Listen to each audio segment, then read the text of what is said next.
Oh ho ho, c'est Manga Croustillant et on se retrouve pour le top 24 des séries terminées dans ma Mangatech. Donc pour la place numéro 2, donc la médaille d'argent. Alors j'hésitais un peu assez longtemps à placer cette série soit le top 1 ou alors le laisser top 2. Mais la série qui sera top 1 a mérité, enfin d'autres aspects qui méritent vraiment sa place.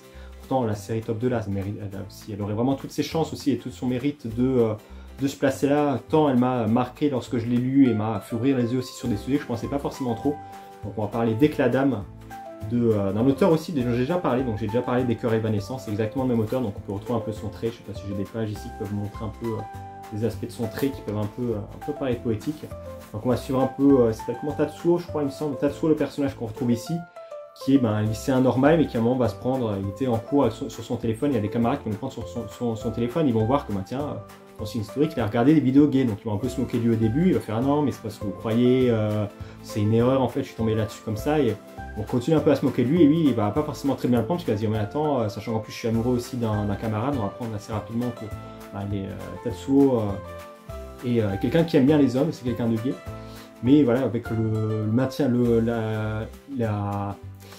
les moqueries de ses camarades, il va pas forcément très bien le prendre, il va essayer de se suicider, il va sauter un peu de... c'est marqué je crois derrière, il va essayer de sauter je crois d'un pont ou d'une rambarde vraiment d'une montagne, et là il va voir une jeune fille qui va un peu plus loin, qui va pareil sauter, donc au début il va avoir peur, il va essayer de courir jusqu'à elle, il va se rendre compte qu'elle est encore vivante, qu'elle a réussi à survivre, il sait pas forcément comment.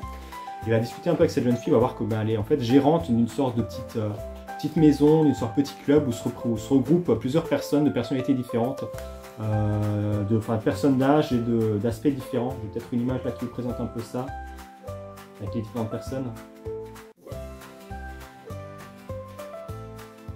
Je vais l'avoir quelque part, enfin un salon vraiment où... Non, il n'y est pas. Je vais l'avoir quand même quelque part. Mais ouais, on retrouve un peu ces gens qui, pareil, font partie de la communauté LGBT et se retrouvent un peu ici dans un quotidien, dans un endroit assez... un peu tranquille, un peu à l'écart du monde. On va voir par exemple ici, on voit quelques personnages. On va essayer d'installer sur un sofa quelques personnages.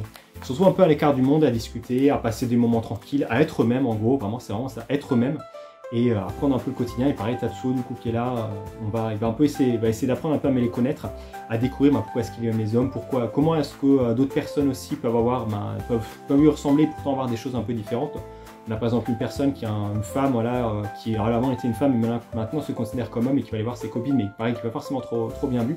Surtout dans le monde du Japon, qui vraiment est un monde où si tu sors de la norme, tu es forcément très bien vu. Donc essayer d'apprendre un petit peu ça, d'apprendre un peu la communauté LGBT, d'apprendre les soucis, les peines et tout ça, et ce que rencontre la communauté LGBT au quotidien. Je trouve ça assez intéressant au niveau de ce tome. Et clairement, c'est pour ça que vraiment je le place un peu au niveau de ça. J'en ai parlé déjà quelques fois, mais je pense que c'est un peu la série qui vous ouvre les yeux. Parce que moi, j'ai déjà quelques a priori à l'époque sur un peu la communauté LGBT. C'est vrai que je pensais à ça, à des gens qui aiment bien les gays, qui aiment bien un peu les hommes, même si c'est un peu plus que ça. Et la série justement nous permet d'ouvrir un peu les yeux là-dessus, nous poser des questions aussi, voir un peu les difficultés qu'ils rencontrent au quotidien, comme dit, que ce soit les moqueries que tu peux avoir lorsque tu regardes des trucs, les personnes sur lesquelles tu es amoureuse, mais tu sais que c'est pas forcément réciproque, ou au final tu te rends compte que ouais, finalement ça se passe pas forcément comme ça, ou des choses qui peuvent pas se passer non plus de manière très safe. Par exemple un vieux monsieur qui pareil adorait vivre avec une personne, et la personne finalement est décédée, donc il est aussi un peu triste de ce qui s'est passé. J'ai pareil, on a un petit garçon qui se cosplay souvent un petit peu en fille, qui essaie vraiment d'avoir un peu un aspect féminin, qui va être un peu mal vu, qui a du mal à s'accepter comme ça.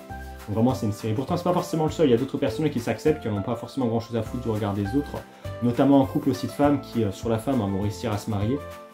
Et malgré les critiques et ce que les autres pensent, vont essayer de faire un peu ouvrir les yeux à d'autres personnages, d'autres personnes qui ont des a priori là-dessus, mais clairement je pense que au niveau récit qui va peut-être d'Éclat d'âme aussi, ce serait pour parler un peu du titre, qui va un peu vous briser peut-être la carapace ou les a priori que vous avez. C'est je pense une très bonne série qui permet d'ouvrir les yeux, qui permet en plus d'avoir une histoire très belle, bien racontée en plus en 4 tomes. Et je sais pas si j'ai une petite page là qui peut vous montrer un peu l'aspect des dessins, peut-être ça à l'arrière.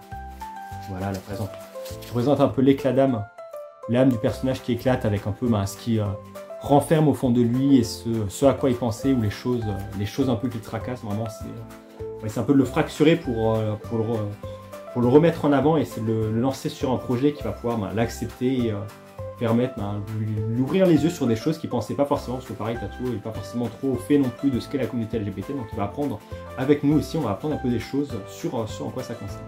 Donc voilà, Éclat d'âme, je pense que c'est pareil, Là, les dernières séries, c'est vraiment des séries où je regrette absolument pas mes achats et je pense que c'est des séries que je recommanderais à n'importe qui me demanderait voilà, une série un peu originale ou qui sortirait des sentiers battus. La Dame en plus c'est terminé en 4 tomes, c'est pas forcément trop connu non plus. Je pense que si vous voulez vous chercher une petite série pleine de poésie, vous avez vraiment toutes vos chances de voir ça. Ou même si comme dit vous êtes comme moi, vous cherchez un peu des choses à voir, découvrir les a priori ou mieux comprendre un peu ce qu'est la communauté LGBT dans un aspect un peu poétique avec un quotidien un peu enchanteur du trait de l'autrice. Je pense que vous êtes au bon endroit et vous pouvez vraiment vous lancer les yeux fermés sur Reclanam. Et toi, c'est quoi ton top 24?